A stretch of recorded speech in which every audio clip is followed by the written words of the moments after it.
संकट चौथ का व्रत भगवान श्री गणेश व माता संकट को समर्पित है। हिंदू धर्म में चतुर्थी तिथि का विशेष महत्व है। इस दिन भगवान श्री गणेश की विधिवत पूजा अर्चना की जाती है। हिंदू पंचांग के अनुसार माह के कृष्ण पक्ष की चतुर्थी तिथि को संकट चौथ का व्रत रखा जाता है। मान्यता है कि इस दिन विघ्नहर्ता की पूजा करने से, चंद्रमा को अर्घ्य देने व व्रत करने से जीवन में शुभता का आगमन होता है और विघ्न बाधाएं दूर होती हैं। इस दिन माताएं अपने पुत्रों की कल्याण की कामना से व्रत रखती हैं। संकट चौथ पर भगवान गणेश की पूजा आराधना की जाती है।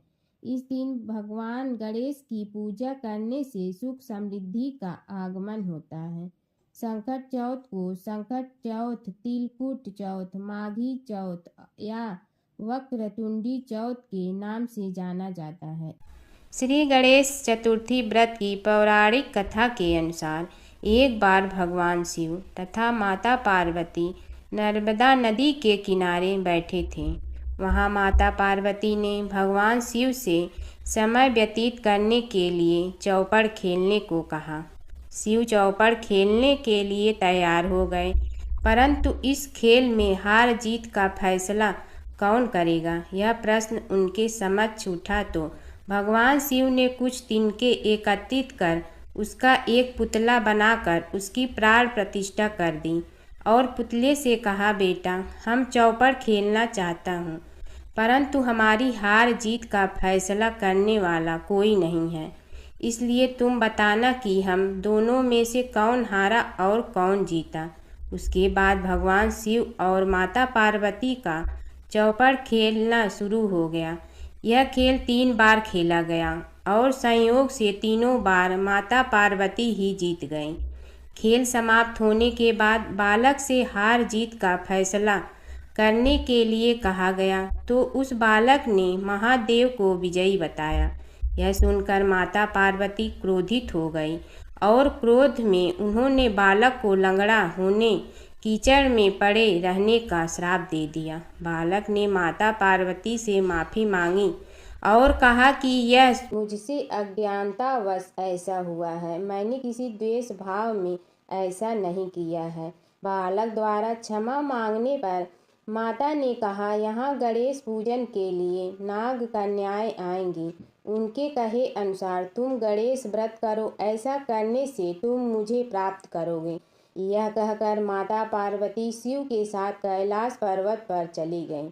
1 वर्ष के बाद उस स्थान पर नाग कन्याएं आईं। तब नाग कन्याओं से श्री गणेश के व्रत की विधि मालूम करने पर उस बालक ने 21 दिन लगातार गणेश जी का व्रत किया। उसकी श्रद्धा से गणेश जी प्रसन्न हुए। उन्होंने बालक को मनोवांछित फल मांगने के लिए कहा। उस पर उस बालक ने कहा, हे विनायक, मुझ में इतनी शक्ति दीजिए कि मैं अपने पैरों से चलकर अपने माता पिता के साथ कैलाश पर्वत पर पहुंच सकूं और वे यह देख प्रसन्न हों। तब बालक को वरदान देकर श्री गणेश अंतर ध्यान हो गए। इसके बाद वह बालक कैलाश पर्वत पर पहुंच गया और कैलाश पर्वत पर पहुंचने की अपनी कथा उसने भगवान शिव को सुनाई। चौपड़ वाले दिन से माता पार्वती शिव जी से विमुख हो गई थी, अतः देवी के रुष्ट होने पर भगवान शिव ने भी बालक के बताए अनुसार 21 दिनों तक श्री गणेश का व्रत किया। इस व्रत के प्रभाव से माता पार्वती के मन से भगवान शिव के लिए जो नाराजगी थी वह समाप्त हो गई। तब यह व्रत विधि भगवान शंकर ने माता पार्वती को बताई। यह सुनकर माता पार्वती के मन में भी अपने पुत्र कार्तिकेय से मिलने की इच्छा जागृत हुई। तब माता पार्वती ने भी 21 दिन तक श्री गणेश का व्रत किया तथा दूर्वा फूल और लड्डुओं से गणेश जी का पूजन अर्चन किया। व्रत के 21वें दिन कार्तिकेय स्वयं माता पार्वती जी से आ मिले। उस दिन से श्री गणेश चतुर्थी का यह व्रत समस्त मनोकामनाओं की पूर्ति करने वाला व्रत माना जाता है। इस व्रत को करने से मनुष्य के सारे कष्ट दूर होकर मनुष्य को समस्त दुख सुख सुविधाएं प्राप्त होती हैं। पौराणिक कथा के अनुसार एक बार माता पार्वती ने अपने शरीर पर लगी हल्दी उतारकर एक बालक का पुतला बनाया और दिव्य शक्तियों से उसमें प्राण डाल दिए। माता पार्वती ने उस बालक का नाम विनायक रखा। इसके बाद माता पार्वती जब स्नान के लिए जाने लगी तो उन्होंने विनायक से कहा कि तुम द्वार पर बैठो और किसी को अंदर मत आने देना। भगवान गणेश ने माता की आज्ञा का पालन करते हुए किसी को अंदर नहीं जाने दिया। भगवान शिव को भी गणेश जी ने माँ पार्वती के कहने पर बाहर ही रोक दिया, जिससे भगवान शिव क्रोधित हो गए। भोलेनाथ को यह नहीं पता था कि गणेश जी कौन हैं और उन्होंने अपने त्रिशूल से उनका सिर धड़ से अलग कर दिया। यह देखकर माँ पार्वती रोने लगती हैं और बहुत क्रोधित हो जाती हैं। माँ पार्वती भगवान शिव को गणेश जी को फिर से जीवित करने को कहती हैं। भगवान शिव अपने गणों से कहते हैं कि जाओ और उत्तर दिशा में जो सबसे पहले सिर दिखे उसे लेकर आओ। जब शिव गण सिर लेने जाते हैं तो उन्हें उत्तर दिशा में सबसे पहले इंद्र का हाथी ऐरावत मिलता है और वो उसका सिर ले जाते हैं। इसके बाद भगवान शिव अपने पुत्र गणेश जी को हाथी का सिर लगाकर जीवित कर देते हैं। एक सेठ सेठानी थे। उनके एक बेटा और एक बहू थे। बहू सबको भोजन करा के फिर स्वयं भोजन करती। एक दिन पड़ोसन ऐसी थी कि जो रोज पूछती कि बहू आज क्या बनाया खाया। बहू कहती ठंडो बासी। एक दिन उसके पति ने ऐसा सुनकर विचार किया कि आज तो पकवान बनाए जाए, फिर देखे कि मेरी पत्नी क्या कहती है। उसने तरह तरह के पकवान बनवाए और घर के सभी लोगों ने एक साथ बैठकर भोजन किया। आज भी पड़ोसन ने पूछा तो बहू ने कहा ठंडो बासी। सेठ के लड़के ने सोचा कोई बात अवश्य है जिससे कि मेरी पत्नी ऐसा कहती है। ठंडो बासी खाया ऐसा क्यों कहती हो, जबकि आपने एक साथ बैठकर खाई तरह के पकवान खाए। उसकी पत्नी बोली आपने जो खा रहे हैं वह बाप बूढ़ों की कमाई है। जिस दिन आप कमा कर लाओगे उस दिन मैं समझूंगी कि ताज़ा भोजन कर रहे हैं।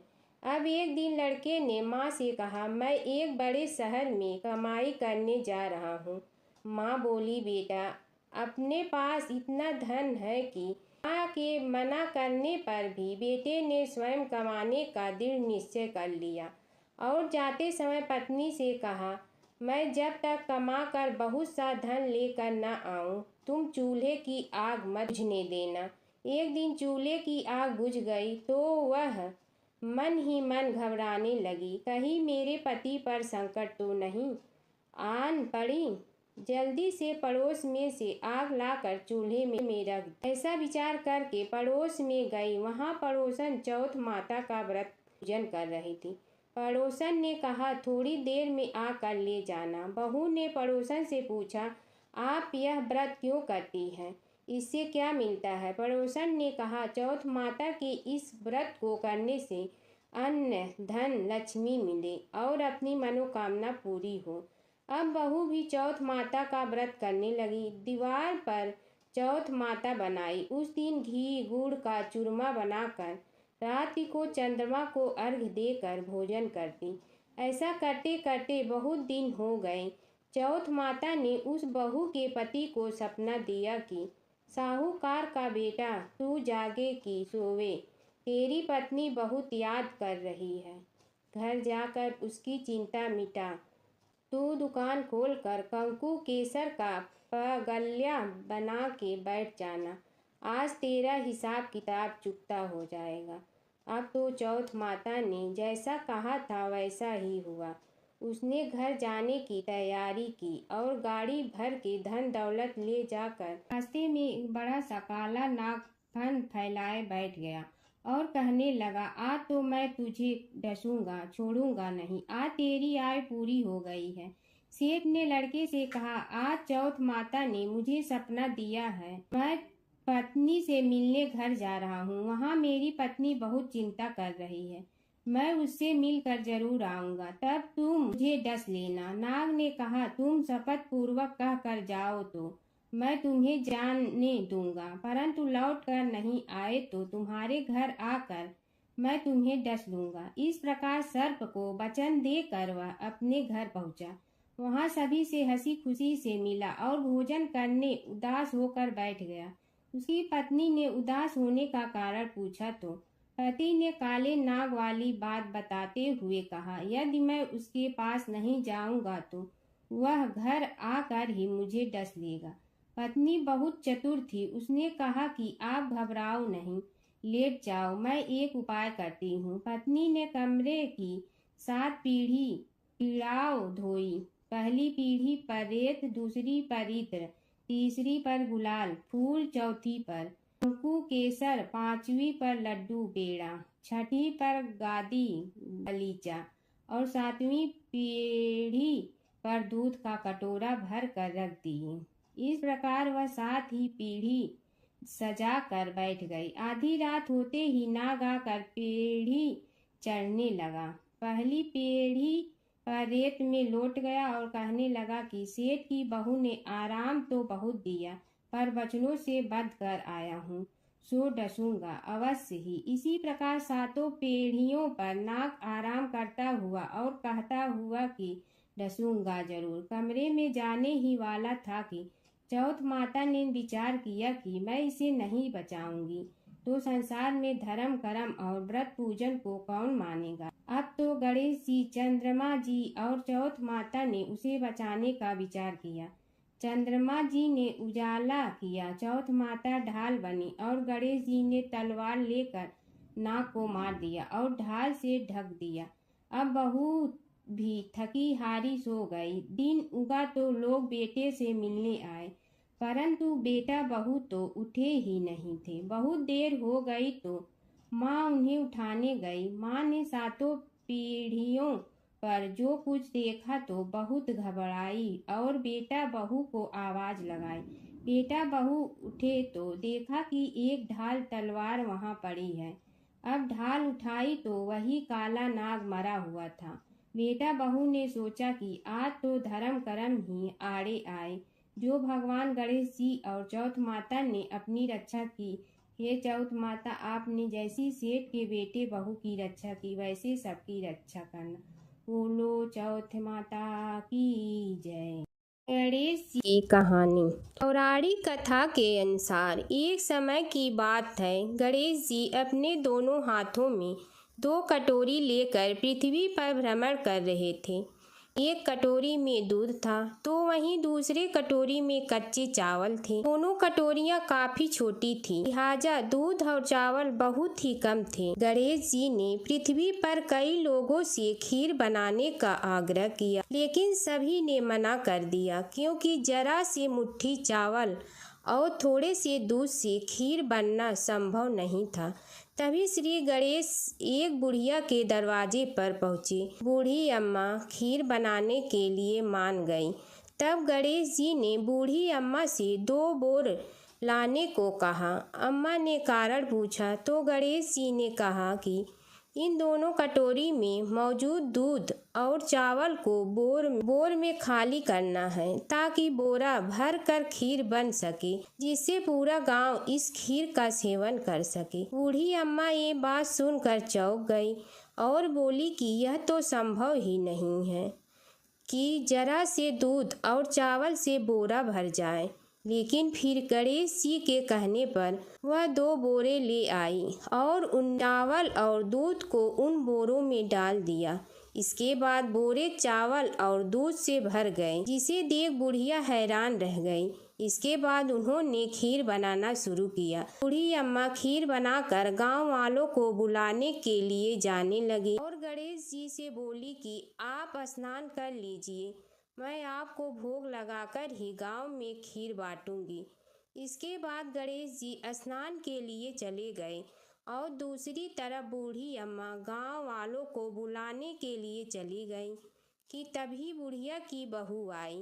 बूढ़ी अम्मा की बहू गर्भवती थी, इसलिए खीर देखकर उसका मन ललच गया और उसने सबसे पहले खीर खा ली। के बाद जब गणेश जी स्नान करके आए तब तक अम्मा भी अपने घर आ चुकी थी और उन्होंने जैसे ही गणेश जी को भोग लगाने के लिए खीर निकाला तब गणेश जी ने भोग लगाने से मना कर दिया। अम्मा ने कारण पूछा तब उन्होंने बताया कि माई खीर का भोग तो पहले ही लग गया है। गणेश जी ने कहा ये खीर किसी और ने नहीं बल्कि तुम्हारी बहू ने ही खाई है। यह जान अम्मा को बहुत दुख हुआ और बहू को उदास मन से देखने लगी। तब श्री गणेश ने बुढ़िया को समझाया कि खीर नवजात बालक ने खाई है। गर्भवती माँ द्वारा खीर खा लेने से भोग गणेश जी को ही लगा है, क्योंकि गर्भ में पल रहा बालक सबसे शुद्ध और पवित्र माने जाते हैं। इसके बाद बुढ़िया ने गांव के सभी लोगों को खीर खिलाई, साथ ही गणेश जी ने भी खीर खाई। कहते हैं जिस दिन यह घटना हुई उस दिन चौथ थी। यही वजह है कि चौथ के दिन एक कथा जरूर सुनी जाती है।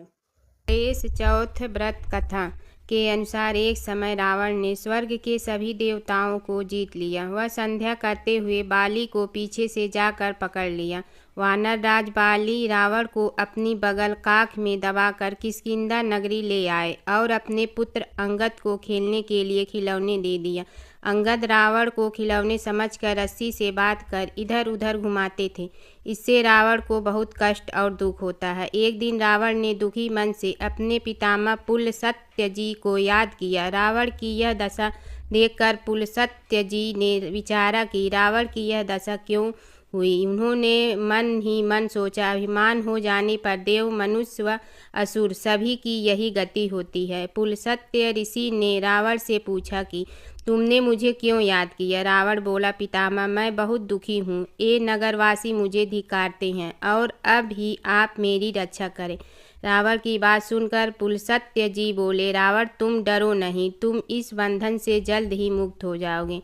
तुम विघ्न विनाशक श्री गणेश जी का व्रत करो। पूर्व काल में विक्त्रासुर की हत्या से छुटकारा पाने के लिए इंद्रदेव ने भी इस व्रत को किया था, इसीलिए तुम भी इस व्रत को करो। तब पिता की आज्ञा अनुसार रावण ने भक्ति पूर्वक इस व्रत को किया और बंधन रहित हो अपने राज्य को पुनः प्राप्त किया। मान्यता अनुसार जो पर इस व्रत को श्रद्धा पूर्वक करता है उसे सफलता अवश्य प्राप्त होती है। दूसरी कथा। एक बुढ़िया थी, वह बहुत ही गरीब और दृष्टिहीन थी। उसके एक बेटा और बहू थे। वह बुढ़िया सदैव गणेश जी की पूजा किया करती थी। एक दिन गणेश जी प्रकट होकर उस बुढ़िया से बोले, बुढ़िया माँ तू जो चाहे सो मांग ले। बुढ़िया बोली, मुझसे तो मांगना नहीं आता, कैसे और क्या मांगूं। तब गणेश जी बोले, अपने बहू बेटे से पूछ कर मांग ले। तब बुढ़िया ने अपने बेटे से कहा, गणेश जी कहते हैं तू कुछ मांग ले, बता मैं क्या मांगूं। पुत्र ने कहा, माँ तू धन मांग ले। बहू से पूछा तो बहू ने कहा, नाती मांग ले। तब बुढ़िया ने सोचा कि ये तो अपने अपने मतलब की बात कह रहे हैं। अतः उस बुढ़िया ने पड़ोसियों से पूछा तो उन्होंने कहा, बुढ़िया तू तो थोड़े दिन जिएगी, क्यों तू धन मांगे और क्यों नाती मांगे। तू तो अपनी आंखों की रोशनी मांग ले, जिससे तेरी जिंदगी आराम से कट जाए। इस पर बुढ़िया बोली, यदि आप प्रसन्न है तो मुझे 9 करोड़ की माया दे, निरोगी काया दे, अमर सुहाग दे, आंखों की रोशनी दे, नाती दे, पोता दे और सब परिवार को सुख दे और अंत में मोक्ष दे। यह सुनकर तब गणेश जी बोले, बुढ़िया माँ तुमने तो हमें ठग लिया। फिर भी जो तूने मांगा है वचन के अनुसार सब तुझे मिलेगा। और यह कहकर गणेश जी अंतर्ध्यान हो गए। उधर बुढ़िया माँ ने जो कुछ मांगा वह सब कुछ मिल गया। हे गणेश जी महाराज, जैसे तुमने उस बुढ़िया माँ को सब कुछ दिया वैसे ही सबको देना। एक बार भगवान गणेश बाल रूप में चुटकी भर चावल और चम्मच में दूध लेकर पृथ्वी लोक में निकले। वे सबको अपनी खीर बनाने को कहे जा रहे थे, लेकिन सबने उनकी बात पर ध्यान नहीं दिया। इसी दौरान एक गरीब बुढ़िया उनकी खीर बनाने के लिए तैयार हो गई और उसने चूल्हे पर एक भिगोना रख दिया। इस पर गणेश जी ने घर का सब से बड़ा बर्तन चूल्हे पर चढ़ाने को कहा। बुढ़िया ने बाल लीला समझते हुए घर का बड़ा भगोना उस पर चढ़ा दिया। गणेश जी के दिए चावल और दूध बढ़ गए और पूरा भगोना उससे भर गया। इसी बीच गणेश जी वहाँ से चले गए और बोले, अम्मा जब खीर बन जाए तो बुला लेना। पीछे से बुढ़िया के बेटे की बहू ने भी चुपके से एक कटोरा खीर खाने के एक कटोरा खीर छिपा दी। अब जब खीर तैयार हो गई तो बुढ़िया माई ने आवाज़ लगाई, आजा रे गणेश खीर खा ले। बोली, आजा रे गणेशिया खीर खा ले। तभी गणेश जी वहाँ पहुँच गए और बोले कि मैं तो खीर पहले ही खा लिया। तब बुढ़िया ने पूछा कि कब खाई? तो वो बोले कि जब तेरी बहू ने खाई तभी मेरा पेट भर गया। बुढ़िया ने इस पर माफ़ी मांगी। इसके बाद जब बुढ़िया ने बाकी बची खीर के उपयोग के बारे में पूछा तो गणेश जी ने उसे नगर में बांटने को कहा और जो बचे उससे अपने घर में ज़मीन के नीचे दबा दे। अगले दिन जब बुढ़िया उठी तो उसे अपनी झोपड़ी महल में बदली हुई और खीर के बर्तन सोने जवाहरों से भरे मिले। गणेश जी की कृपा जानकर बुढ़िया काफ़ी प्रसन्न हो गई। हे गणेश भगवान जी महाराज जी, आपने जैसा फल बुढ़िया को दिया वैसा सबको देना। संकष्टी गणेश चतुर्थी व्रत कथा। धर्मकेतु नामक ब्राह्मण की कथा। पार्वती जी ने पूछा, कृष्ण पक्ष की जो संकटा नामक चतुर्थी कही गई है उस दिन किस गणेश का किस विधि से पूजन करना चाहिए और उस दिन भोजन में क्या ग्रहण करना चाहिए? गणेश जी ने उत्तर दिया, हे माता, दिन वक्रतुंड नामक गणेश की पूजा करके भोजन में कमल गट्टे का हलवा लेना चाहिए। हे जननी, द्वापर युग में राजा युधिष्ठिर ने इस प्रश्न को पूछा था और उसके उत्तर में कुछ भगवान कृष्ण ने कहा था। मैं उसी इतिहास का वर्णन करता हूँ, आप श्रद्धा युक्त होकर सुने। श्री कृष्ण बोले, हे राजा युधिष्ठिर, इस कल्याणदात्री चतुर्थी का जिसने व्रत किया और उसे जो फल प्राप्त हुआ मैं उसे ही कह रहा हूँ। प्राचीन काल में एक रति देव नामक प्रतापी राजा हुआ। जिस प्रकार आग तीव्र समूहों को जला डालती है उसी प्रकार वे अपने शत्रुओं के विनाशक थे। उनकी मित्रता यम, कुबेर, इंद्रादि देवों से थी। उन्हीं के राज्य में धर्मकेतु नामक एक श्रेष्ठ ब्राह्मण रहते थे। उनके दो स्त्रियां थीं, एक का नाम सुशीला और दूसरी का नाम चंचला था। सुशीला नित्य ही कोई न कोई व्रत किया करती थी, फलतः उसने अपने शरीर को दुर्बल बना डाला था। इसके विपरीत चंचला कभी भी कोई व्रत उपवास आदि न करके भरपेट भोजन करती थी। इधर सुशीला को सुंदर लक्षणों वाली एक कन्या हुई और उधर चंचला को पुत्र रत्न की प्राप्ति हुई। यह देखकर चंचला बारंबार सुशीला को ताना देने लगी, अरे सुशीला, तूने इतना व्रत उपवास करके शरीर को जर्जर बना डाला, फिर भी एक किसकाय कन्या को जन्म दिया।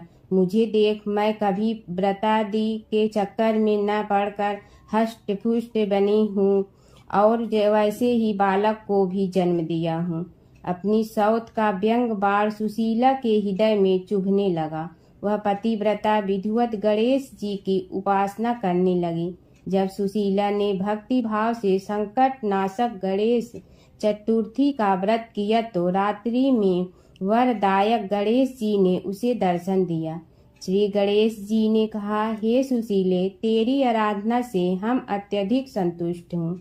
मैं तुम्हें वरदान दे रहा हूँ कि तेरी कन्या के मुख से निरंतर मोती और मूंगा प्रवाहित होते रहेंगे।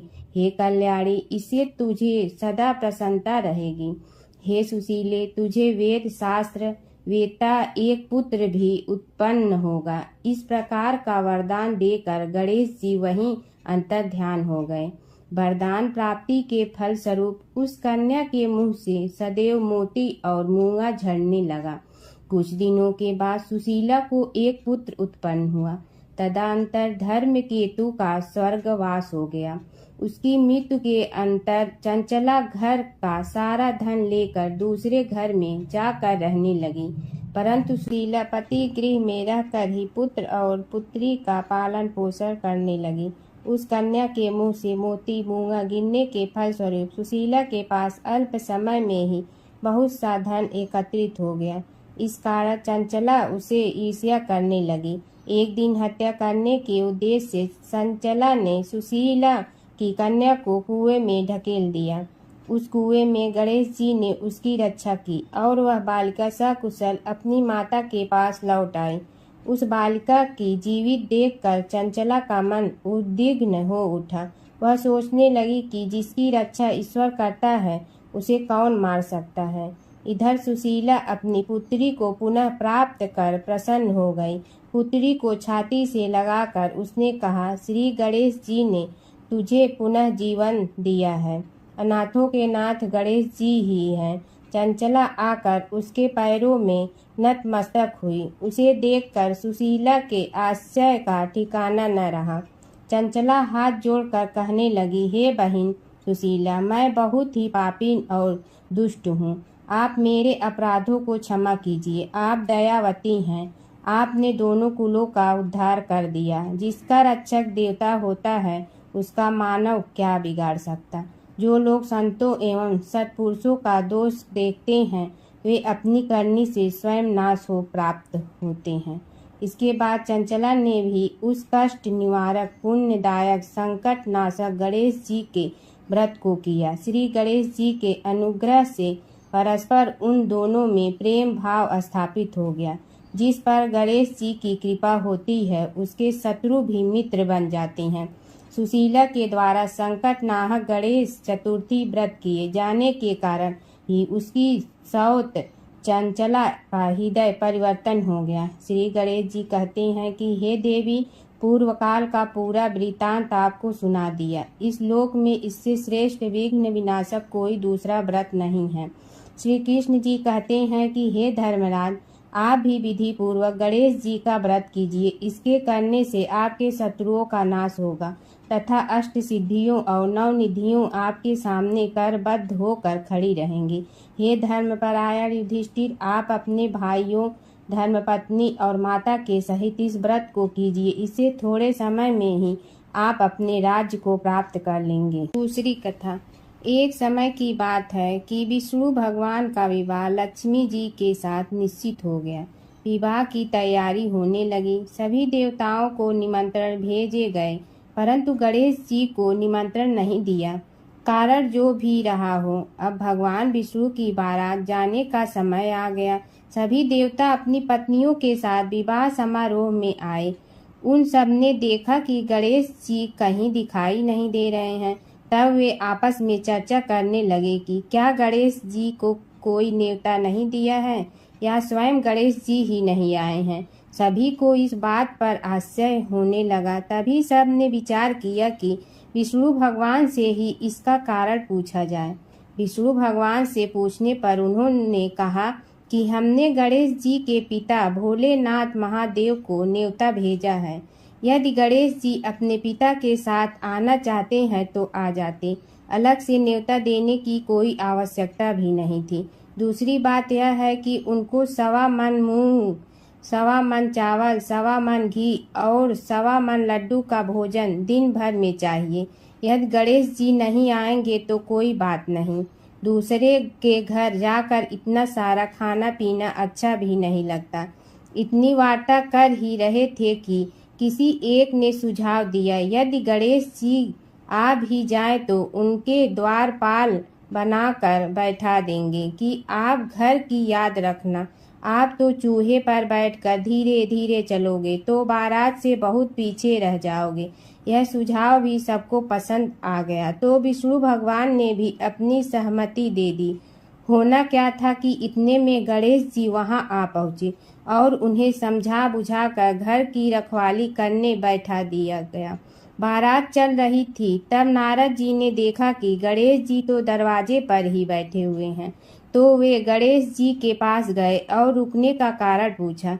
गणेश जी कहने लगे कि विष्णु भगवान ने मेरा बहुत अपमान किया है।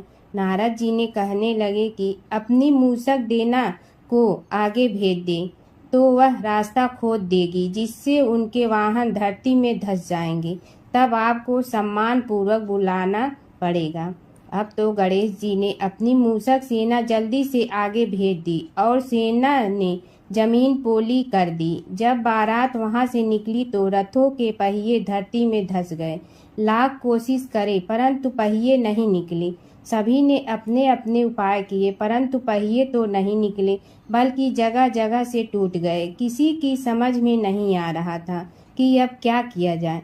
तब तो नारद जी ने कहा, आप लोगों ने गणेश जी का अपमान करके अच्छा नहीं किया। यदि उन्हें मना कर लाया जाए तो आपका कार्य सिद्ध हो सकता है और यह संकट टल सकता है। शंकर भगवान ने अपने दूत नंदी को भेजा और वे गणेश जी को लेकर आए। गणेश जी का आदर सम्मान के साथ पूजन किया। तब कहीं रथ के पहिए निकले। अब रथ के पहिए निकल के परंतु टूट फूट गए तो उन्हें सुधारे गए। पास के खेत में खाती काम कर रहा था, उसे बुलाया गया। खाती अपना कार्य करने के पहले श्री गणेशाय नमः कहकर गणेश जी की वंदना मन ही मन करने लगा। देखते ही देखते खाती ने सभी पहियों को ठीक कर दिया। तब खाती कहने लगा कि हे देवताओं, आपने सर्वप्रथम गणेश जी को नहीं मनाया होगा और न ही उनकी पूजन की होगी, इसीलिए तो आपके साथ यह संकट आया है। हम तो मूर्ख अज्ञानी हैं, फिर भी पहले गणेश जी को पूजते हैं, उनका ध्यान करते हैं। आप लोग तो देवतागण हैं, फिर भी आप गणेश जी को कैसे भूल गए। अब आप लोग भगवान श्री गणेश जी की जय बोल कर जाएं तो आपके सब काम बन जाएंगे और संकट कट जाएंगे। ऐसा कहते हुए बारात वहां से चल दी और विष्णु भगवान को लक्ष्मी जी के साथ विवाह संपन्न करा के सभी सकुशल घर लौट आए। हे गणेश जी महाराज, आपने विष्णु को जैसे कारज सारियो ऐसे कारज सबको सिद्ध कर जो। बोलो गजानन भगवान की जय।